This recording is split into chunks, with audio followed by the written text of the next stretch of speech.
আচ্ছা, Adobe premium pro যখন আমরা অন করব তখন ইন্টারফেসটা এরকম দেখাবো। তো আমরা কি করতে হয়, যেমন অ্যাডোবি ফটোশপ বা অ্যাডোবি ইলাস্ট্রেটরে প্রথমে একটা সাইজ নিয়ে কাজ করা লাগে না, তো আমাদেরও কি করা লাগবে, আমাদেরও এরকম এটা কাজ করা লাগবে। কীরকম কাজ, যে এখানে একটা সুন্দরভাবে ফাইল থেকে প্রজেক্ট অন করা লাগবে। কিন্তু আমি বলছিলাম আপনাদের মনে আছে কিনা, যে আমাদের যেমন অ্যাডোবি ইলাস্ট্রেটর বা অ্যাডোবি ফটোশপ যখন আমরা কাজ করছি তখন কিন্তু ওই যে মানে কাজ করে যা সেভ করা যাইতো নাকি, কিন্তু আমাদের ভিডিও এডিটিং করার সময় একটা জিনিস মাথায় রাখা লাগবে, আমাদের আগেই মানে এই যে এরকম করে সুন্দরভাবে এই চারটা হলো ফোল্ডার বানিয়ে নিতে হবে। প্রথম এই যে আমি আপাতত আপনার ফোল্ডারের নাম দিলাম হলো প্রজেক্ট মানে ক্লাস 1, ঠিক আছে। আপনি আপনার কিন্তু একটা ফোল্ডার বানিয়ে নেবেন ওই যে ডিসপ্লে বা ফোল্ডারের ভিতরে, বা এটারে আমি যদি কপি করে এখানে নিয়ে আসি, কাট করে এই করে এখানে নিয়ে আসি। আচ্ছা, এই দেখেন আমি আপনারা সুন্দরভাবে এই যে ডেস্কটপে সুন্দরভাবে একটা প্রথমে ফোল্ডার বানিয়ে নেবেন। কীভাবে বানায় নেয়, এখানে রাইট বাটন চেপে ধরে এই যে নিউ থেকে হলো এই যে ফোল্ডার ক্রিয়েট করলে এই যে এরকম ফোল্ডার চলে আসবে। তাহলে প্রথমে এটা হলো ফোল্ডার, এই ফোল্ডারের প্রজেক্ট নাম দিবেন। আমি প্রজেক্ট নাম আপাতত দিয়েছি ক্লাস নাম্বার 1, আমাদের ক্লাস নাম্বার 1 না, ক্লাস নাম্বার 1। তারপরে আপনি আপনার নামে করবেন, করার পরে এর ভিতরে গিয়ে আরও 4টা ফোল্ডার করবেন। কি 4টা ফোল্ডার, সেখানে 4টা ফোল্ডারের নাম দিবেন এরকম অ্যাসেট, এক্সপোর্টস, ফুটেজ, আর হলো কি প্রজেক্ট ফাইল। এই অ্যাসেট হলো আমি আপনাদের প্রথম বলছিলাম, অ্যাসেট মানে আমাদের ডাউনলোড করা জিনিস হলো। আপনাদের বলা হলো না বিভিন্ন ফুটেজ আপনি নিয়ে আসবেন, মিউজিক ডাউনলোড করে তো আপনার ভিডিও এডিট করবেন, সেগুলো আপনি কোথায় রাখবেন, এই অ্যাসেটে। ফুটেজে কি রাখবেন, এই ফুটেজে হলো আপনার যে ক্যামেরার ফাইলগুলো আছে না, মানে ক্যামেরা যে রেকর্ড করে নিয়ে আসছে যে ফাইলগুলো আপনাকে দিছে, সেই ক্যামেরার ফাইলগুলো আপনি এখানে সুন্দরভাবে ফুটেজে রাখবেন। এক্সপোর্ট হলে আমি একটা ভিডিও 100% করার পর মানে মোটামুটি করে ফেলছি, করার পরে সেটা এক্সপোর্টটা এখানে রাখবো। আর প্রজেক্ট ফাইল হলো যেটা হলো মেন ফাইলটা, মানে আমাদের এআই ফাইলটা যেটা ছিল না, ইপিএস ফাইল এডিট করা যায়, সেই ফাইলটা আমরা এখানে রাখবো। তাহলে প্রথম কাজ কি, আমাদের ফাইল অর্গানাইজ করা। প্রথমে যার নামে সুন্দরভাবে প্রজেক্ট করবো তার নাম দিব, আর ওর ভিতরে গিয়ে এই 4টা ফোল্ডার করবো।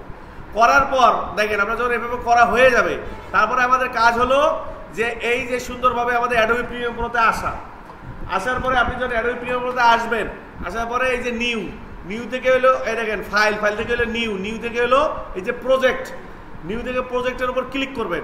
করার পরে এই যে প্রজেক্ট নাম দিয়ে দিবেন। আমি ওখানে প্রজেক্টের নাম দিয়েছিলাম না, মনে আছে কি, এই যে ক্লাস 1।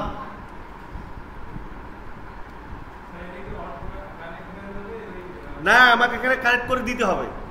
আচ্ছা দেখেন এই যে সুন্দর করে আমি ওই ক্লাস 1 এবং লোকেশন বলতেছে, মানে আমি এখানে যেটা এডিট করব সেটা কোনখানে যা সেভ হবে। দেখেন অ্যাডোবি ফটোশপ, অ্যাডোবি ইলাস্ট্রেটর কি কাজ করে তারপর আপনি সেভ করতে পারতেন, রাইট? আর এখানে কাজ করার আগে বলতেছে তুই ভাই কোথায় সেভ হবে, কথা বুঝেন নাই? তাহলে আমাদের এই যে ব্রাউজে ক্লিক করতে হবে।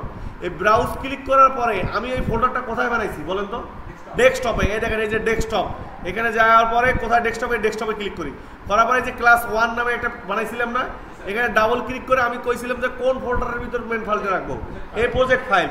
এই প্রজেক্টের ফাইলের পর গায়ের উপর ক্লিক করে দিয়ে এই যে সিলেক্ট ফোল্ডার করে দিব, দেওয়ার পরে দেখেন ধরে নিছে, তারপর আমি সুন্দরভাবে ওকে দেবো। তার মানে আমি এখন যেই কাজ করি না, মানে এখানে যেটাই কাজ করি না কেন সেটা অটোমেটিকলি ওই যে কন্ট্রোল-S দিলে সেভ হবে, ওইখানে অটো সেভ হয়ে থাকবে, কথা বুঝতে পারছেন? তারপরে দেখেন আমি যখন প্রজেক্টটা ওপেন করলাম, ওপেন করার পরে এরকম দেখাচ্ছে। এখন এই প্রজেক্টটা যখন আমি ওপেন করলাম তখন এটার বিভিন্ন নাম আছে। যেমন এই যে দেখেন এইটার বলা হয় টাইম লাইন, এটার বলা হয় প্রোগ্রাম প্যানেল, এটার বলা হয় প্রিভিউ প্যানেল। আর এখানে হলো এই ডিজাইনের আমাদের বিভিন্ন ধরনের ভিডিও ফুটেজগুলো নিয়ে আসে, সেগুলো এখানে রিজার্ভ করে রাখবো। দেখেন এখানে কিন্তু আলাদা আলাদা আছে। এই অপশনটা হলো আমাদের যে ফুটেজগুলো নিয়ে এডিটিং করবো সেই ফুটেজগুলো এখানে রাখবো। এখানে রাখার পরে এর গায়ের উপর ডাবল ক্লিক করবো, এখানে প্রিভিউ হবে। প্রিভিউ মানে ওই ফুটেজটা দেখা যাবে। এরপরে এই ফুটেজটা থেকে কোন অংশগুলো আমার প্রয়োজন সেই অংশগুলো আমি টেনে নিয়ে এসে আসতে পারবো এই যে টাইম লাইনে। আর টাইম লাইনে নিয়ে আসলে অটোমেটিকলি প্রোগ্রাম প্ল্যানে দেখা যাবে। আচ্ছা এবার আসেন আপনাদের ওই যে অ্যাডোবি ইলাস্ট্রেটরের মধ্যে বলছিলাম না যে কোনো কিছু ঝামেলা হয়ে গেলে এসেনশিয়াল ক্লাসিক করার জন্য বলছিলাম কিনা, এখানেও খেয়াল রাখেন, এখানে প্রত্যেকটা জিনিস কিন্তু আলাদা আলাদা পার্ট। আপনি একবার ক্লিক করবেন হারাই যাবে কিন্তু। এই যেমন এই যে এখানে টাইম লাইনে যদি ক্লিক করি, এই যে ক্লোজ করে দিব, তাহলে এই পার্টটা থাকবে না, দেখবেন যে হারিয়ে গেছে। এই জন্য যখন যদি আপনার কোনো কিছু হারাই যায়, তাহলে আপনি এই যে উইন্ডো প্যানেল থেকে আপনার যে জিনিসটা হারাই গেছে দেখবেন ওটার গায়ের উপর দেখবেন যে এখানে টিক চিহ্ন নাই, আপনি এসে টিক চিহ্ন দিয়ে দিবেন, দেখবেন পেয়ে যাবেন। কথা বুঝতে পারছেন? এবার আসি আমরা, এটা তো আমরা শুধু প্রজেক্টটা ওপেন করলাম। এবার আসি প্রজেক্টটা ওপেন করার পরে এটা কিভাবে সিকোয়েন্স ক্রিয়েট করতে হবে। এই সিকোয়েন্স আসলেই ওই এফপিএস এর ব্যাপারটা আসবে। আপনাকে কিছু ফুটেজ দেওয়া হলো, দেওয়ার পরে আপনাকে এডিটিং করার জন্য বলা হলো, আপনাকে সিকোয়েন্স ক্রিয়েট করা লাগবে। সিকোয়েন্স কথা অর্থ এখানে কাইন্ড অফ ফর্মা বুঝেন? আইসক্রিম তৈরি করতে গেলে আপনি ওই যে কি দিলেন, দুধ দিলেন, চিনি দিলেন, বিস্কুটের গুঁড়া দিলেন, ঘোটালেন, তারপরে ওটাকে ডিরেক্ট ওই যেই ভাড়াটা নিয়ে যা রাখবেন সেই ভাড়াটা ভিডিও থাকলে ওই অবস্থাতে অত বড় আইসক্রিম হবে কিনা। এই জন্য কি করে আইসক্রিমের জন্য একটা ফর্মা থাকে না, ফর্মার মতো থাকে, ওইখানে কি করে ওই পানিগুলো দিয়ে দেয়, তারপরে একটা ইয়ে ঢুকে দিয়ে ফ্রিজে রাখে, ওই বের করার পরে আইসক্রিমটা তৈরি হয়। তা এইখানে আমার ভিডিওটা এডিট করব, সেই এডিটটার এখানে হলো একটা ফর্মা কাইন্ড অফ, আপনি কোন সিকোয়েন্সে মানে কি রকম সার্কেলে আপনি ভিডিও এডিটিং করবেন।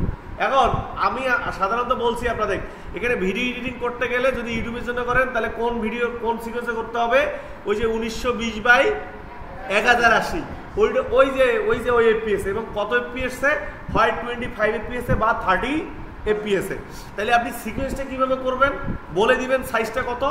তাহলে আপনাকে বলতে হবে কি, এই যে ফাইল থেকে যেতে হবে, এই যে ফাইল থেকে আবার নিউ থেকে, আর তখন এই ফাইল থেকে নিউ থেকে তখন আর প্রজেক্ট না, তখন এইখান থেকে আসতে প্রজেক্ট না, তখন করতে হবে কি সিকোয়েন্স। এই সিকোয়েন্সের গায়ের উপর ক্লিক করলে এরকম আসবে। আপনাদের অনেকে হয়তো বা এমন আসতে পারে। আসার পরে আপনার যে মেন সাইজ ওইটি কিভাবে নেবেন, এই যে দেখেন প্রথমে লেখা আছে নাকি ARRI আছে না, এইখানে ক্লিক করে তারপরে আপনি কোন সিকোয়েন্সে করবেন। এই যে আমরা 1080 যে ভিডিও এডিটিং করবো, এই 1080 ভিডিওর উপরে ক্লিক করে দেখেন এখানে অনেকগুলো সিকোয়েন্সের কথা বলতেছে। দেখেন 23 আছে, 24 আছে, 25 আছে, এই যে তারপর দেখি 29 আছে। তা আমরা সাধারণত কি করব, এইখানে ক্লিক করে এই যে 30 এফপিএসে সিলেক্টেড করে দিয়ে আমি এই যে ওপেন ক্লিক করব, করার সাথে দেখবেন মোটামুটি এই যে আমার সিকোয়েন্স রেডি। মানে এই যে অটোমেটিকলি টাইম লাইন দেখেন, এইটাও ছিল না, এইটাও ছিল না, এইটাও ছিল না, ছিল কি, তার মানে অটোমেটিকলি এই যে আমরা যে সিকোয়েন্স চাচ্ছি, এই যে এখানে অটো, এখানে কিন্তু আর সাইজ ধরে বলে দেওয়া লাগতেছে না, তাহলে এখানে অটো সাইজ ধরে দিতেছে 1920x1080।